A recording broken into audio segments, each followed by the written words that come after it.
नमस्कार दोस्तों। पूरी दुनिया में फुटबॉल के बाद सबसे ज़्यादा पसंद किए जाने वाला स्पोर्ट्स है क्रिकेट। दुनिया में लगभग 250 करोड़ लोग क्रिकेट को देखना पसंद करते हैं। ये नंबर और भी ज़्यादा बढ़ जाता है जब क्रिकेट की दुनिया का सबसे मशहूर लीग आईपीएल खेला जाता है। इस लीग में अलग अलग कंट्री के प्लेयर्स अपनी टीम बनाकर खेलते हैं और इनकी ये टीम ऑक्शंस के हिसाब से डिसाइड होती है। हर साल आईपीएल हमारे इंडिया में खेला जाता है और इसे बीसीसीआई के द्वारा कंडक्ट कराया जाता है। अभी तक आईपीएल के कुछ 17 सीजन खेले जा चुके हैं। कुछ दिन पहले आईपीएल का 17वां सीजन खेला गया था और उसमें विनर टीम को 20 करोड़ रुपए का प्राइज मनी दिया गया। पर मैं आपको बता दूं कि ये अमाउंट बस एक बड़े से आइसबर्ग का एक छोटा सा हिस्सा है। असली गेम तो कुछ और ही है। क्योंकि आईपीएल जब खेला जाता है तो पूरी क्रिकेट जगत की नज़रें इस पर लगी होती है। तो जाहिर सी बात है कि जब 300 करोड़ लोग बैठकर एक ही चैनल को देखेंगे तो इससे कंपनी और टीम को तो भर भर के प्रॉफिट मिलेगा। इसका मैं एक सीधा सा एग्जांपल देता हूँ, आप इससे अंदाज़ा लगा लेना। 2022 की एक न्यूज़ आर्टिकल के अकॉर्डिंग आईपीएल मैचेस के राइट लगभग 48,000 करोड़ में बिके थे। सोच के देखो दोस्तों, ये अमाउंट कितना ज़्यादा है। सिर्फ अपने चैनल पर इन मैचेस को दिखाने के लिए ये कंपनियाँ इतना पैसा खर्च कर रही है। और ये तो मैंने आपको बस बीसीसीआई की अर्निंग के बारे में बताया, और अभी तो मैंने आईपीएल के टीम्स की अर्निंग के बारे में बात ही नहीं करी है। तो चलिए आज की इस वीडियो में हम लोग जानने की कोशिश करते हैं the business model of IPL.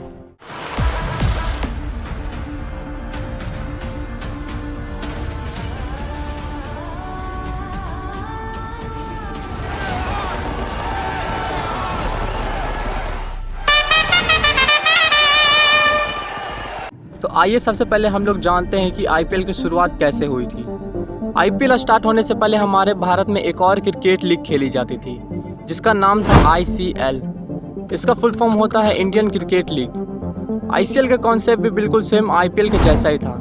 इसमें भी लोगों की अलग अलग टीम बनेगी और उसमें ऑक्शंस के हिसाब से डिसाइड हो कि कौन सा प्लेयर कौन सी टीम में रहेगा। आईसीएल जो है वो जी एंटरटेनमेंट के द्वारा ऑर्गेनाइज कराया गया था।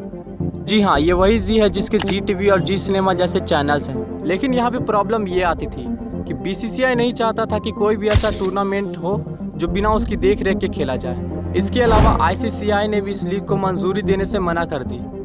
आईसीएल लीग के शुरू होने के बाद बीसीसीआई ने अपने प्लेयर्स की सैलरी बढ़ा दी और उनसे कहा कि अगर कोई भी प्लेयर इस लीग में खेलेगा तो हम उसे लाइफ टाइम के लिए क्रिकेट से बैन कर देंगे। उस टाइम पे बीसीसीआई के चेयरमैन ललित मोदी थे।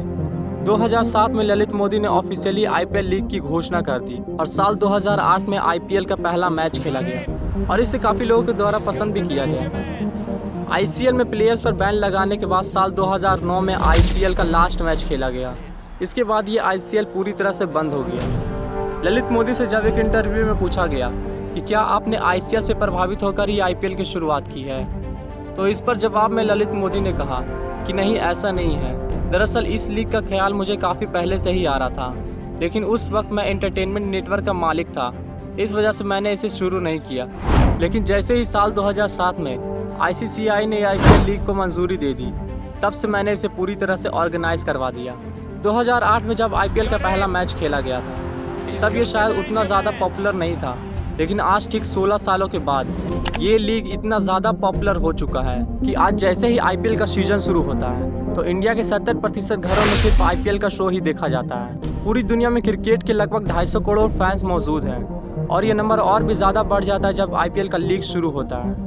और जाहिर सी बात है, जब इतने सारे लोग बैठकर एक ही टीवी चैनल को देखेंगे तो यहाँ पे बीसीसीआई और टीम मेंबर्स के पास काफ़ी अच्छा मौका होता है पैसा कमाने का, क्योंकि उस समय पूरी दुनिया की नज़रें इन्हीं स्पोर्ट्स चैनल और ओटीटी प्लेटफॉर्म पर लगी हुई रहती है। तो यहाँ पे काफ़ी अच्छा मौका होता है पैसा कमाने का और कंपनियाँ इसे भर भर के पैसा कमाती है। तो चलिए हम लोग थोड़ा जानते हैं कि कौन कौन से वो तरीके हैं जिसके द्वारा कंपनियाँ इतना ज़्यादा पैसा कमाती हैं। तो सबसे पहले मैं आपको बता दूं कि आईपीएल को कंडक्ट कराने या ऑर्गेनाइज कराने की रिस्पॉन्सिबिलिटी बीसीसीआई के पास है। बीसीसीआई के अलावा 3 और कंपनीज हैं जो इस आईपीएल के बिजनेस मॉडल में शामिल है। पहला है आईपीएल की टीम्स, जिन्हें ऑन किया जाता है प्राइवेट कंपनीज के द्वारा। दूसरा आता है ब्रॉडकास्टर, जिनके चैनल पर ये आईपीएल के मैचेस दिखाए जाते हैं। और तीसरा आता है स्पॉन्सर्स, जो प्राइवेट कंपनियाँ स्पॉन्सर्स करती है आईपीएल को और आईपीएल की टीम्स को और उसके ज़रिए अपना ऐड चलाती है।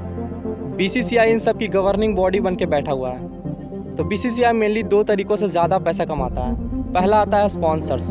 स्पॉन्सर्स में भी पहला आता है टाइटल स्पॉन्सर्स, जो आईपीएल के नाम के साथ जुड़ा होता है, जैसे DLF IPL, Pepsi IPL, Tata IPL, etc. 2008 से लेकर 12 के बीच डीएलएफ ने 40 करोड़ रुपए खर्च किए थे अपने टाइटल स्पॉन्सर्स के लिए। 2013 से लेकर 15 में पेप्सी ने 80 करोड़ रुपए दिए थे और 2016 से 17 में वीवो ने 100 करोड़। 2018 से 19 में वीवो फिर वापस आ गया था और उसने 440 करोड़ रुपए खर्च किए थे अपने टाइटल स्पॉन्सर्स के लिए।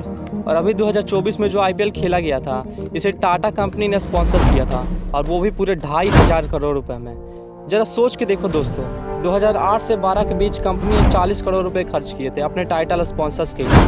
वही आज 17 सालों के बाद टाटा ने इसे 2,500 करोड़ रुपए में स्पॉन्सर्स किया और वो भी सिर्फ एक ही सालों के लिए।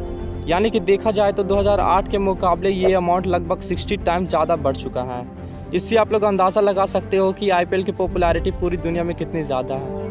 इनमें जब ये टाइटल स्पॉन्सर बीसीसीआई को पैसा देती है तो उसमें आधा पैसा बीसीसीआई रखती है और आधा पैसा बाकी की टीम मेंबर्स को बांट दिया जाता है। इसके बाद दूसरा आता है ऑफिशियल स्पॉन्सर्स, जो अलग अलग तरीक़ों से आईपीएल के मैचेस में स्पॉन्सर्स करती है। यहाँ पे जब आईपीएल के मैचेस होते हैं तो आपको ग्राउंड में अलग अलग ब्रांड्स के लोगो दिखाई देते हुए मिलेंगे, यही होते हैं वो ऑफिशियल स्पॉन्सर्स। दूसरा आता है ब्रॉडकास्टर। इसमें वो टीवी चैनल शामिल होते हैं जो आईपीएल के राइट्स को खरीदकर अपने चैनल पर ब्रॉडकास्ट करते हैं। जैसे 2008 से लेकर 2017 तक सोनी ने पूरे 8,200 करोड़ रुपया स्पेंड किए थे इसके राइट्स खरीदने के लिए। लेकिन फिर साल 2018 से लेकर 22 तक स्टार स्पोर्ट्स ने इसके राइट खरीद लिए पूरे 16,400 करोड़ रुपए में। इसके बाद फिर साल 2023 से 28 तक बीसीसीआई ने आईपीएल के ब्रॉडकास्टिंग राइट बेचे पूरे 48,000 करोड़ रुपए में। ये पूरे क्रिकेट के इतिहास की सबसे बड़ी बिडिंग। इसमें बीसीसीआई ने स्टार स्पोर्ट्स को राइट बेचे 23,575 करोड़ रुपए में और जियो सिनेमा को बेचे 23,758 करोड़ रुपए में। यहाँ पे ये सोचने वाली बात है दोस्तों कि ये कंपनियाँ इतना ज़्यादा पैसा खर्च कर रही है अपने चैनल पर इस शो को ब्रॉडकास्ट करवाने के लिए, तो इसमें इनका कुछ तो फ़ायदा ज़रूर होता होगा। तो जवाब है हाँ। दरअसल आईपीएल मैचेस के बीच में जो एक 10 सेकंड की ऐड आती है वो ऐड दिखाने के लिए स्टार स्पोर्ट्स लगभग 16.5 लाख रुपए चार्ज करता है। और ऐसा माना जाता है कि जितना पैसा ये चैनल राइट खरीदने में लगाती है उससे कई गुना ज़्यादा ये अपनी ऐड से कमा लेती है। और इसमें भी बीसीसीआई जो ब्रॉडकास्टिंग राइट बेचकर पैसा कमाती है उसमें 50% पैसा आईपीएल की टीम्स को दे दिया जाता है। तो चलिए अब हम थोड़ा इन टीम्स की अर्निंग सोर्स के बारे में भी बात कर लेते हैं। एक आईपीएल टीम को ऑन किया जाता है प्राइवेट कंपनीज के द्वारा, सेलिब्रिटीज़ या फिर किसी बिजनेसमैन के द्वारा। इन आईपीएल टीम्स को हर साल ऑक्शंस के हिसाब से खरीदा जाता है इन्हीं के ऑनर के द्वारा। इसके अलावा एक आईपीएल टीम के रहने खाने का खर्चा, ट्रांसपोर्टेशन का खर्चा और इनके प्रैक्टिस मैचेस का इन सभी का खर्चा इनके मालिक उठाते हैं। कुल मिलाकर एस्टिमेट किया जाता है कि एक आईपीएल टीम का खर्चा लगभग 200 से 250 करोड़ रुपए तक का होता है। अब जाहिर सी बात है कि इतना पैसा ये सेलिब्रिटीज अपने जेब से तो लगाएंगे नहीं, तो इन्हें ये पैसा कहाँ से मिलता है। तो एक जरिया तो मैंने आपको बताया कि बीसीसीआई अपना आधा रेवेन्यू शेयर करती है इन टीम्स के साथ, लेकिन ये काफ़ी नहीं है। दूसरा जरिया टीम स्पॉन्सर्स के द्वारा, वो ब्रांड जो इनकी जर्सीज पर बने होते हैं। एक प्लेयर्स की जर्सीज पर एवरेज 10 ब्रांड के लोगो लगे हुए रहते हैं। ये ब्रांड टीम के ओनर्स को पैसा देती है अपना प्रमोशन करवाने के लिए। तीसरा जरिया टिकट्स के द्वारा। टिकट के द्वारा जो रेवेन्यू जनरेट किया जाता है उसमें 80% रेवेन्यू जाता है आईपीएल टीम्स के पास। स्पेसिफिकली कहा जाए तो जिस स्टेडियम में मैचेस होने लग रहे हैं उसकी होम टीम के पास ये 80% रेवेन्यू जाता है। जैसे अगर चिदम्बरम स्टेडियम में मैच होने लग रहा है तो 80% रेवेन्यू जाएगा चेन्नई टीम्स के पास। हर टीम कम से कम 7 मैचेस जरूर खेलती है, तो इसके जरिए भी इन टीम्स को अपॉर्चुनिटी मिलती है पैसा कमाने का। हालांकि ऐसा एस्टिमेट किया गया है कि टिकट की सेल से एक मैच में लगभग 5 करोड़ तक की अमाउंट जनरेट हो पाती है। इसके अलावा ये टीम मर्चेंडाइज के द्वारा भी अपना रेवेन्यू अर्न करती है, जैसे कि jerseys, cap, mobile cover, wrist band इत्यादि सभी सामानों का पैसा भी इन टीम्स के पास ही जाता है। इसके बाद अब सबसे आखिर में आता है प्राइज़ मनी। 2024 में कोलकाता ने फाइनल मैच जीता और उन्हें प्राइज़ मनी में 20 करोड़ रुपए दिए गए। इसके अलावा जो टीम रनर अप में आई थी उन्हें मिले 13 करोड़ रुपए। इनमें से भी जो इनको प्राइज़ मनी मिलता है उसमें 50% पैसा इनके ऑनर्स के पास चला जाता है, बाकी 50% बाकी टीम मेंबर्स में इक्वली बांट दिया जाता है। तो दोस्तों कुछ इस तरीके से काम करता है एक आईपीएल का बिजनेस मॉडल। वीडियो पसंद आया हो तो इसे अपने दोस्तों के साथ ज़रूर शेयर करना। मिलते हैं नेक्स्ट वीडियो में। बहुत बहुत धन्यवाद।